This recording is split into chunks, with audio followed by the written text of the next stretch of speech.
Nah, kita akan secara cepat di sini. Pertama, tentu ya berterima kasih karena forum ini diselenggarakan. Sehingga memang menjadi sesuatu yang penting di tengah situasi revisi Undang-Undang Pemilu dan Pilkada akan menjadi prioritas untuk dilakukan. Nah, sehingga dalam konteks ini pas momentumnya. Yang kedua, langsung masuk ke slide. Secara umum, nah lagi pandangan umum setelah membaca hasil yang tadi disampaikan oleh Mas Heru juga Kang Usep. Secara umum dalam konteks ini kami mengapresiasi karena yang namanya hasil pemantauan yang kemudian dirumuskan sedemikian rupa dan dipublikasikan itu menunjukkan 3 hal. Pertama adalah ini bukti bahwa masyarakat sipil melakukan pengawalan penuh terhadap proses pilkada. Yang kedua, ini menunjukkan bahwa masyarakat sangat bisa mengisi ruang-ruang yang selama ini tidak atau sulit dijangkau oleh Bawaslu karena keterbatasan regulasi.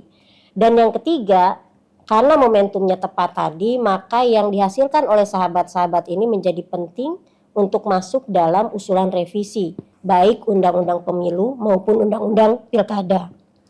Setelah membacanya juga, maka Bawaslu mengamini satu, kami mengamini bahwa disinformasi dan ujaran kebencian memang menjadi gangguan informasi di pilkada. Hal ini selaras juga di pemilu. Misalnya hasil pengawasan Bawaslu, pengawasan cyber yang Bawaslu lakukan menunjukkan bahwa yang namanya ujaran kebencian itu selalu lebih tinggi dari disinformasi. Artinya memang ini menjadi masalah. Tetapi maknanya bagi Bawaslu juga menunjukkan bahwa publik, masyarakat sesungguhnya sudah teredukasi, sudah edukasi literasinya itu jalan. Tetapi memang masih ada sentimen berkenaan dengan SARA tergantung dengan situasi politiknya. Tetapi dalam konteks ini Bawaslu harus mengamini ini memang menjadi gangguan baik di pilkada maupun pemilu.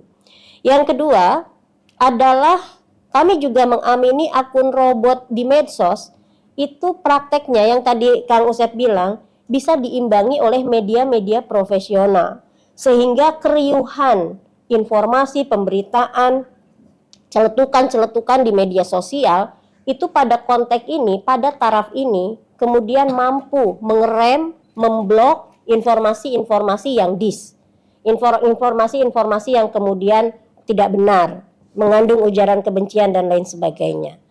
Yang ketiga, kami juga mengamini bahwa hasil pengawasan Bawaslu itu yang tadi saya sampaikan bahwa ternyata ujaran kebencian itu selalu lebih tinggi dari disinformasi, literasi digital jalan, tinggal masih ada sentimen. Sehingga strategi yang harus dilakukan ke depan adalah literasi harus plus dengan partisipasi yang melahirkan kolaborasi. Catatan kritis terhadap regulasi yang perlu kami sampaikan bahwa memang belum ada norma yang secara khusus baik dalam Undang-Undang Pemilu maupun Pilkada yang itu secara khusus spesifik mengatur soal disinformasi dan ujaran kebencian. Yang kedua, objek pengawasan Bawaslu selalu dibatasi pada pelakunya, pada waktu kejadiannya, bahkan hal ini ya karena keterbatasan norma, ada ruang-ruang kosong di norma, maka kemudian harus diakui oleh kita semua ini membuat kewenangan Bawaslu dalam memproses menjadi penuh keterbatasan. Karena itu lalu kemudian Bawaslu di era kemarin baik pemilu maupun pilkada memperkuat kewenangannya melalui pengawasan cyber dengan bekerja sama juga dengan teman-teman Koalisi Damai. Termasuk dalam konteks ini kami secara intensif mengajak platform media sosial. Selanjutnya, nah ini hasilnya, Ibu Bapak sahabat-sahabatku sekalian, ada 397 laporan dugaan pelanggaran konten internet yang berhasil dihimpun oleh Bawaslu RI berdasarkan data dari Bawaslu Provinsi dan Kabupaten Kota. Potretnya menunjukkan bahwa saluran dugaan pelanggaran yang dilaporkan ke Bawaslu RI paling tinggi memang ada di TikTok, disusul oleh Twitter dan yang lain-lain. Hasil pengawasan ini kemudian dilakukan upaya untuk kajian di Bawaslu, 204 kontennya, lalu diteruskan ke situs aduan instansi Kementerian Komunikasi dan Digital, yang dalam konteks ini menjadi mitranya Bawaslu, lalu 200 kontennya diteruskan kepada platform untuk dilakukan berbagai upaya, 4-nya tidak diteruskan kepada platform karena memang merupakan ranah di media nasional. Hingga 31 Januari 2025 dari 200 konten yang sudah diteruskan ke platform, 127 dilakukan take down, artinya ada di 88 diantaranya adalah ujaran kebencian, 39-nya merupakan hoax. 73 konten belum dilakukan take down, dan sisanya kemudian bisa sahabat-sahabat lihat dari grafik ini. Bawaslu juga dalam konteks ini meneruskan kepada Dewan Pers dengan hasil rekomendasi take down-nya 3 konten dan tidak bisa di take down satu konten. Berikutnya. Nah, sedangkan terhadap penelitiannya sendiri setelah bolak-balik baca kemarin, maka ini sekedar untuk sama-sama memperkuat satu sama lain. Dari sisi konsistensi dari awal, maka fokusnya dari pemantauan ini adalah soal disinformasi dan ujaran kebencian. Yang kemudian ada penambahan fokus ketika dilakukan secara offline ya, soal offensive speech itu. Dalam konteks ini, maka sahabat-sahabatku sekalian, soal konsistensi ini berkaitan penting terhadap tujuan, fokusnya, juga hasilnya. Hasil dari pemantauan ini. Kedua isu ini memiliki kerawanan yang sama tetapi penanganannya berbeda dalam konteks fokusnya. Yang kedua, dari sisi catatan penelitian yang perlu kami sampaikan juga adalah bahwa dalam konteks ini perlu dilihat juga soal kelengkapan. Dalam konteks kelengkapan ini berkenaan dengan penajamannya. Misalnya, di sini dimunculkan soal bagi kami penting ya soal penajaman data pendukung ini, misalnya soal korupsi politik. Korupsi politik ini memerlukan penjelasan soal apa sih yang dimaksud dengan definisi korupsi politik itu. Karena yang namanya hasil pemantauan yang kemudian dipublikasi, apalagi hasil riset, sebaiknya memang bisa membuatnya menjadi satu kesatuan yang utuh, sehingga bagi saya juga lebih mudah menangkapnya, karena begitu ini clear soal definisinya, bukan hal yang tidak mungkin ini juga nanti didorong dalam konteks revisi. Yang kedua adalah hubungan antara korupsi politik dengan pemantauan offline. Karena misalnya dari hasil di DKI ya, kalau dari yang saya baca, hasil di DKI itu tidak selalu misalnya buzzernya banyak. Bahkan DKI tadi ditampilkan potretnya media sosialnya sehat. Dalam arti media sosialnya itu baik gitu.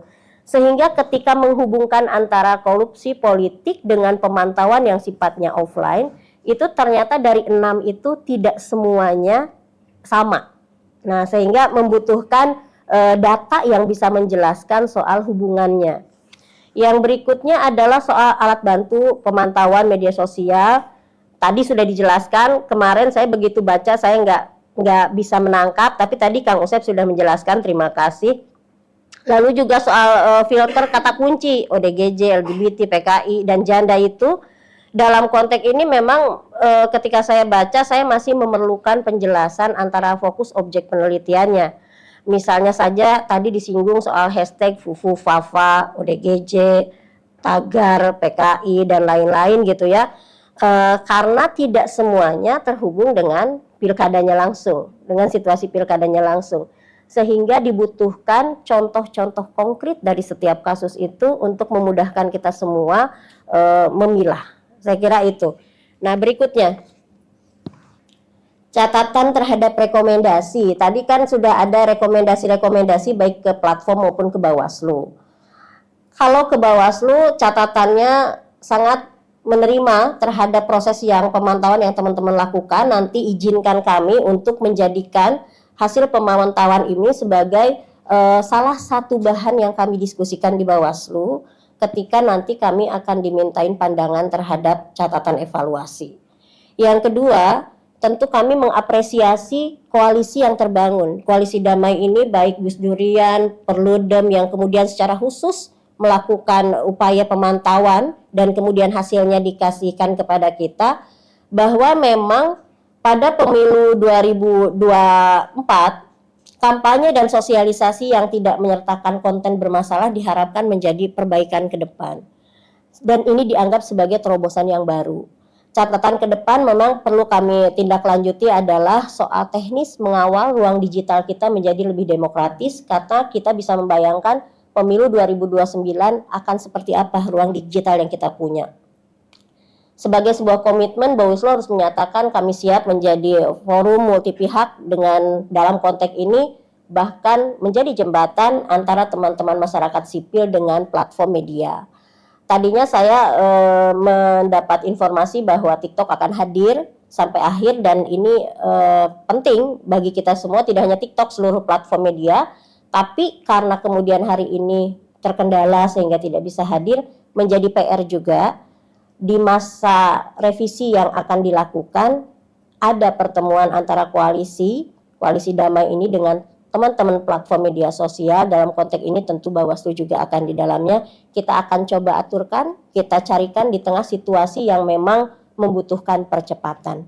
Terima kasih atas seluruh dedikasi ini, dan ini sangat bermanfaat untuk demokrasi Indonesia.